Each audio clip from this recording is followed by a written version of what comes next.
What's up guys? Kumusta kayo? It's me again, Joseph Kate. So for today's video guys, let's talk about BPI rewards points. Pag-uusapan natin guys kasi sa bawat transactions natin sa BPI Online, BPI credit cards, nag-earn tayo ng BPI points. BPI rewards points in short, which is pwede natin gamitin pambili sa mga partners, establishments nila or merchants. Pwede natin i-convert yung BPI rewards points natin into good as cash. Maging voucher sa department store ni SM, sa mga stores na nagtatanggap ng BPI rewards points vouchers. So pag-uusapan natin ngayon guys kung paano nga ba mag-earn ng BPI rewards points at saka kung paano nga ba i-claim. Kasi, syempre, kapag nag-earn tayo ng BPI rewards points, paano natin mapapakinabangan? Paano natin i-claim yung BPI rewards points natin na naipon? Pero bago yun, nais muna kitang imitahan na mag-subscribe sa YouTube channel ko kung bago ka pa lang kasi marami pa akong i-share ng mga tutorials, knowledge, and experience of mine in the future. Kaya naman huwag niyong kalimutan mag-subscribe para updated kayo lagi sa mga vlogs na i-upload ko. Yun lang po at sobrang maraming salamat po. So as you can see guys, ito, do more with BPI rewards. So si Madam Ann Curtis yung current ambassador ng BPI. So as you can see, again si Madam Ann Curtis. Discover how life can be more rewarding with BPI. So do more with BPI rewards. So start your rewarding journey with BPI rewards. Earn points when you avail of various BPI products and services. Kasi kahit ito ay savings account lamang, tapos nag-transfer tayo ng pera, nag-earn tayo ng points every transactions na ginagawa natin sa BPI accounts natin. So as you can see, pay with Vibe e-wallet. So get BPI points on your Vibe transactions. Kasi si BPI guys, as meron silang designated account o application which is tinatawag nilang BPI Vibe. Na kung saan, kapag ginamit nyo siya, nag-scan to pay kayo, it works like e-wallets. So pwede kayo mag-save doon ng pera, mag-transfer, magbayad ng bills, mag-scan to pay. So lahat ng transactions na gagawin nyo doon, mag-earn kayo ng points hanggang sa maipon yun. Shop with your BPI credit card. So rack up your BPI points every time you shop with your BPI credit card. So kapag ginamit ninyo yung BPI credit card ninyo, any transactions yan, online transactions or in-store, bumili kayo sa isang establishments, magkakaroon kayo ng points sa BPI Vibe app. Earn with the BPI applications. Get BPI points when you pay via QR, pay bills, send money, or donate with BPI app. So sa BPI Online, maliban sa BPI Vibe app, may BPI Online, which is kapag nag-transfer kayo ng pera, nagbayad kayo ng bills, nagpadala kayo ng pera, sabi ko pa lang, or nag-donate kayo using BPI app, nag-earn ulit kayo ng points at doon yung lahat na iipon sa BPI Vibe app. Kaya naman kailangan nyo i-download yung BPI Vibe app sa Google Play Store. Search nyo guys, BPI Vibe app. Tapos, sign up kayo doon using your BPI Online details. Kapag may BPI Online account na kayo, naka-enroll yung BPI savings account ninyo sa BPI Online, mabilis lang yung signing up sa BPI Vibe app. Ganon yung ginawa ko guys. Top up your shopping e-wallets.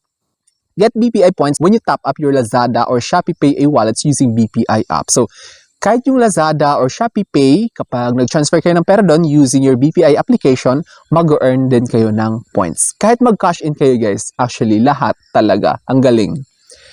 So kapag katagalan yung ginagamit, mag-earn kayo ng points which is pwede nyo i-redeem, convertible into vouchers which is good as cash siya, pwede nyo gamitin pambayad.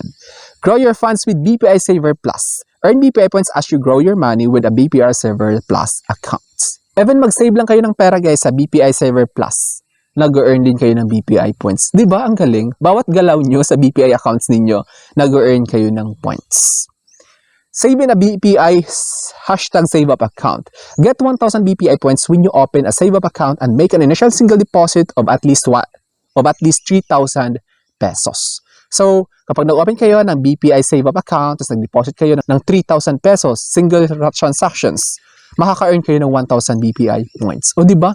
Laking bagay na yun. Kasi 20,000 points guys is equivalent to 1,000 pesos voucher. Ganun yung conversion niya.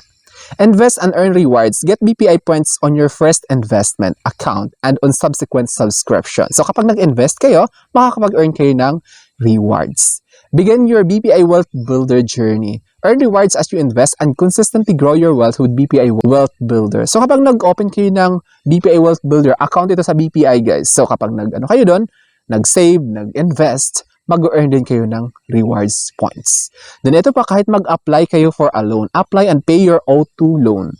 Kotse or sasakyan, nag-loan kayo. Apply for a BPI auto loan and drive your dream car. Get 50 BPI points for every worth 5,000 pesos worth of amortizations. So kapag yung monthly amortizations yung guys is beyond 5,000, o di ba? 50 BPI points agad yung ma-earn ninyo. Nakalagay dito is for every PHP 5,000. So halimbawa, 20,000 yung monthly amortizations nyo, 200 BPI points yon. O di ba? Sobrang laking bagay din yun sa katagalan. Nakakabayad nyo, nagbabayad kayo ng loans, nag-earn pa kayo ng BPI points.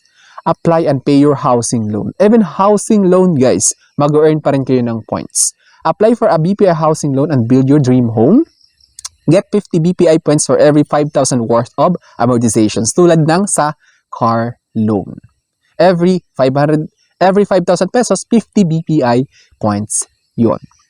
Apply and pay for your personal loan. So kapag may personal loan kayo guys, nag-apply kayo, tapos nagbabayad yun ng monthly amortizations, ito, apply for a BPI personal loan and fund your passion projects.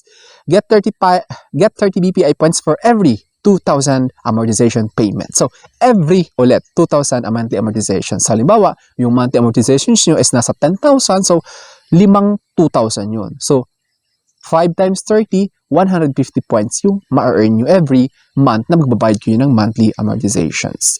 Even buy or sell foreign currency. Get BPI points when you buy or sell foreign currency. Kapag bumili kayo ng ibang currency like dollars, Japan yen, yuan, something ganyan. Then kickstart your BPI trade experience. So BPI trade. So when we say BPI trade, ito yung trading platform ni BPI, which is pwede kayo mag-invest sa stocks, bibili kayo ng shares ni SM, ni BPI mismo, ni Jollibee, andyan yun. So kapag nag-open kayo, nag-start kayo mag-invest sa stock market using BPI trade, mag-earn din kayo ng points.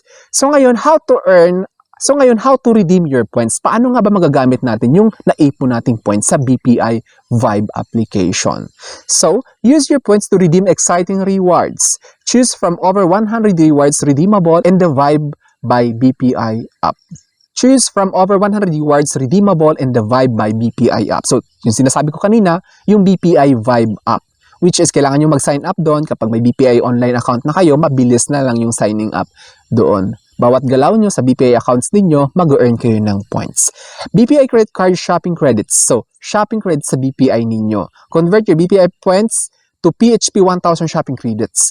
Ito ay nangangailangan ng 20,000 points. So, yung 20,000 points is equivalent to 1,000 shopping credits. Yan. So, 20,000 yung kailangan nyo maipon. Pero mabilis lang yun guys kapag marami kayong transaction sa BPI. BPI Rewards Card Membership Fee. Full. So, convert your BPI points to pay your full membership fee for BPI Rewards Card. So, kapag meron kayong BPI Gold Rewards, BPI Rewards Card, yung blue na credit card, and then yung BPI Platinum Rewards Cards, pwede nyo ipambayad yung BPI points ninyo sa annual fee.